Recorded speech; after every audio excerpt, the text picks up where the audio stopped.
Hi there, welcome back to Brain Shatter. So, I just had to trek across the country to go get my 67 Impala back from San Diego and bring it back to Tennessee.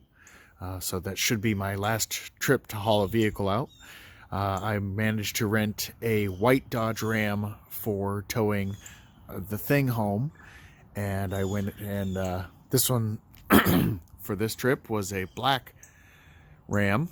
This is, I believe, a 2020, and I wanted to go over some of the things about it that I liked and did not like.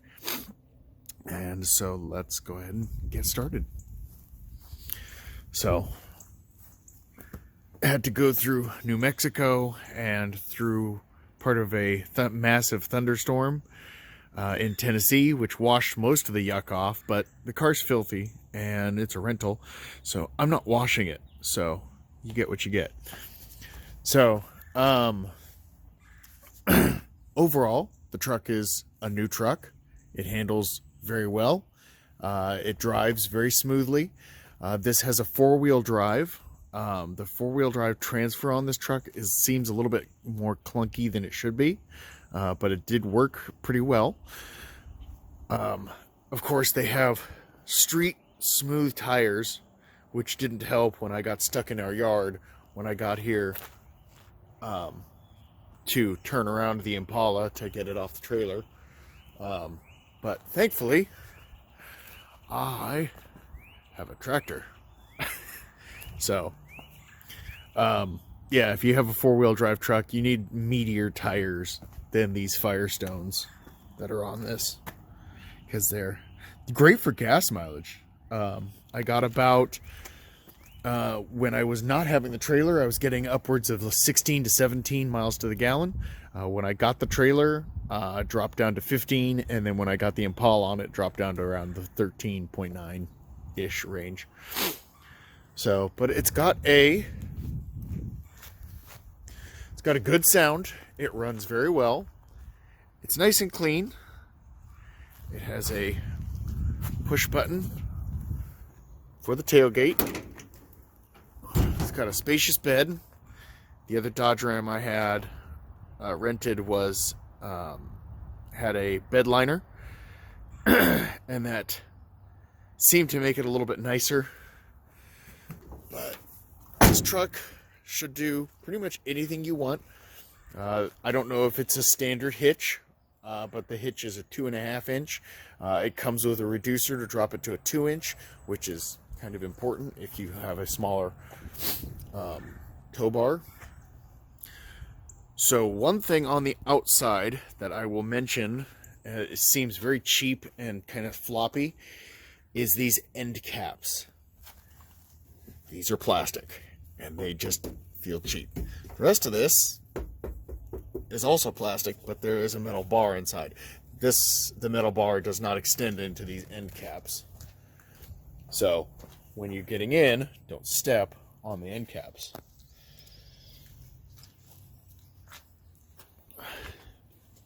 The mirrors have these two-piece, so you're allowed to look a little bit wider, which is actually pretty handy when you're towing a trailer.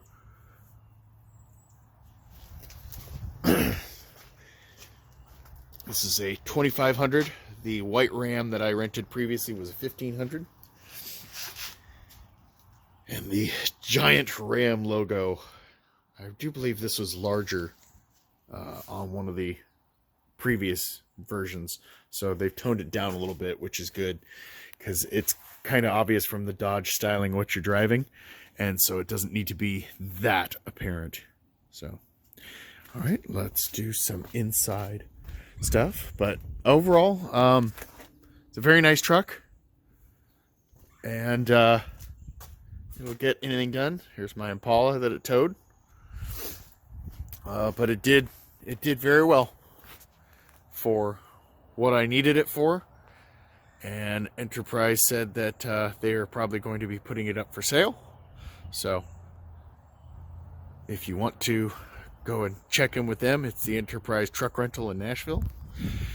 And I will do some videos inside about some of the features and things that I did not care for inside. So, okay, thank you. So this is one of the first things. When you first turn on the truck, pops up. Oh, of course. I just had it on a second ago.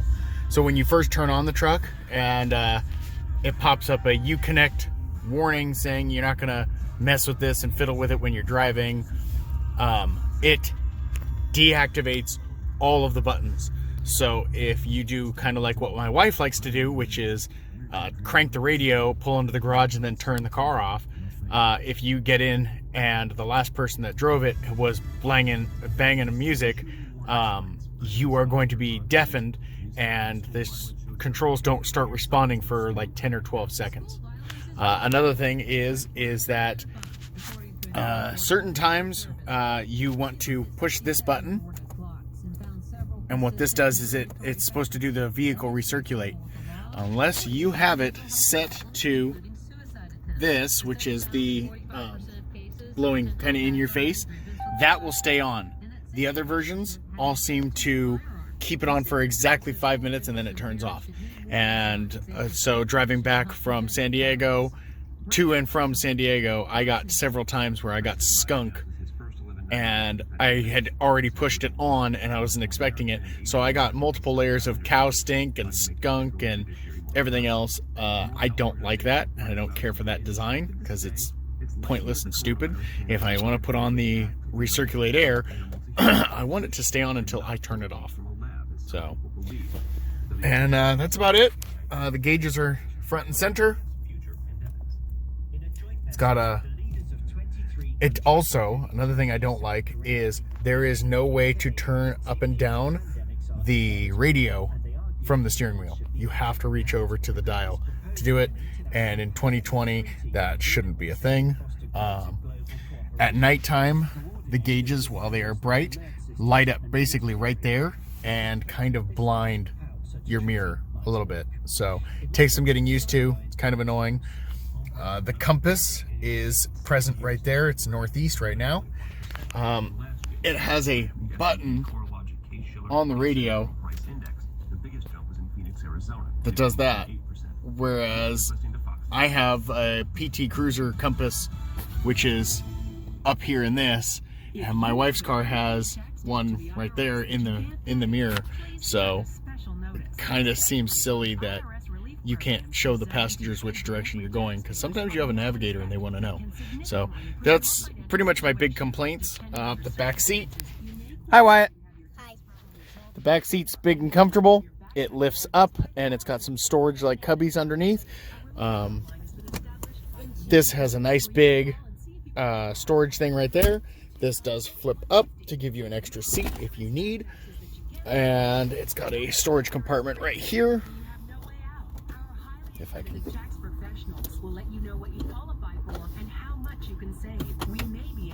There we go.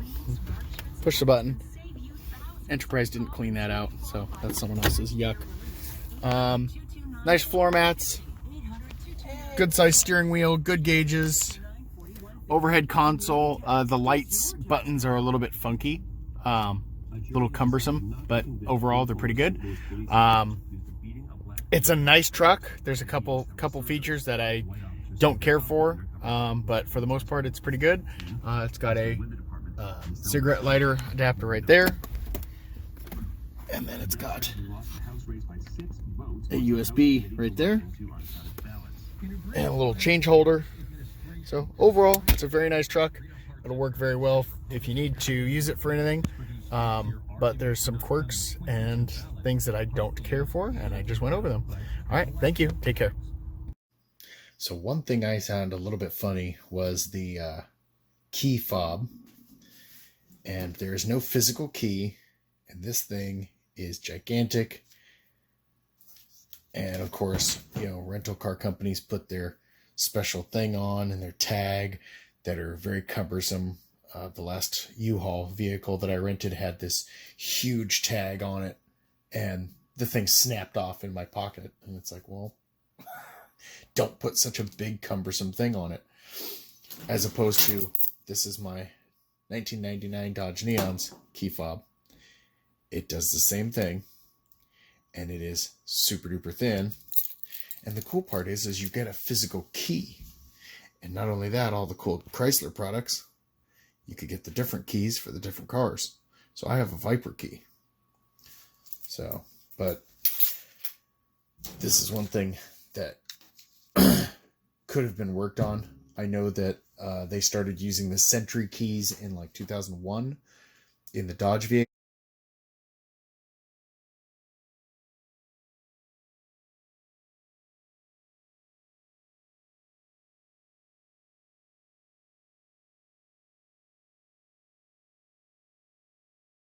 Well, I'm here at Phillips 66 gas station in fabulous Amarillo, Texas, and I'm in a little bit of a snow flurry. Truck says that it is 39 degrees out, which would explain why it's not landing on the ground. It's kind of melting midair, but it's pretty. Kind of cool to look at. Kind of cold out here with the wind gusts. So, bye.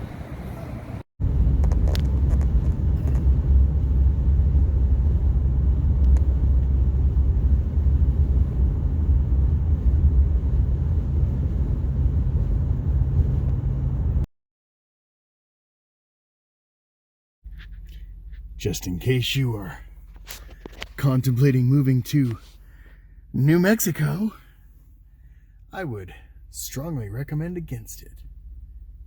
This sucks.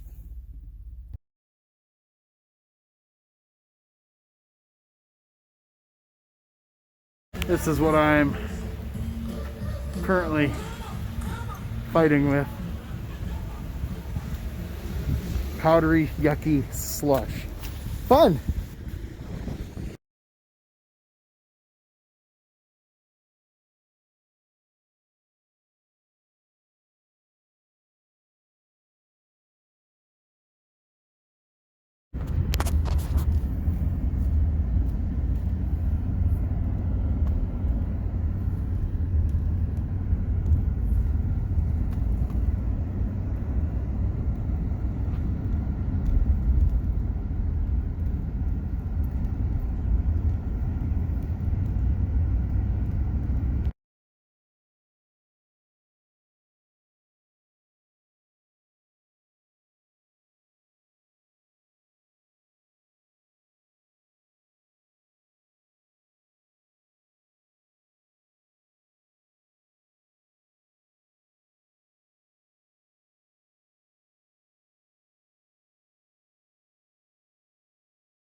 Took a couple cranks, but started up without the use of the jumper pack.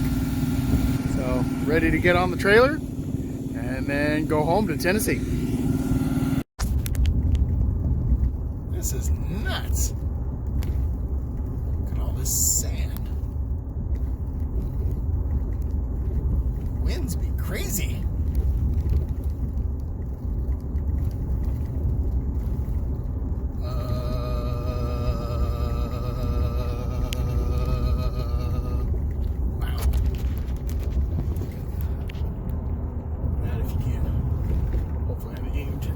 Such a way you can see. I don't know, I'm trying to drive.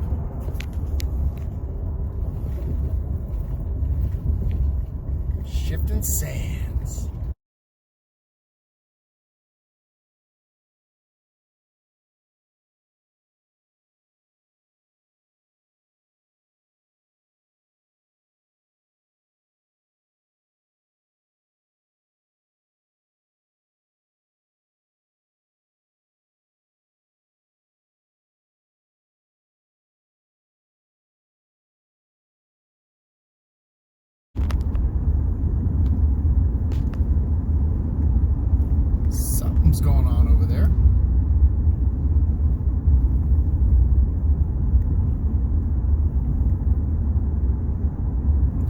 I see flame.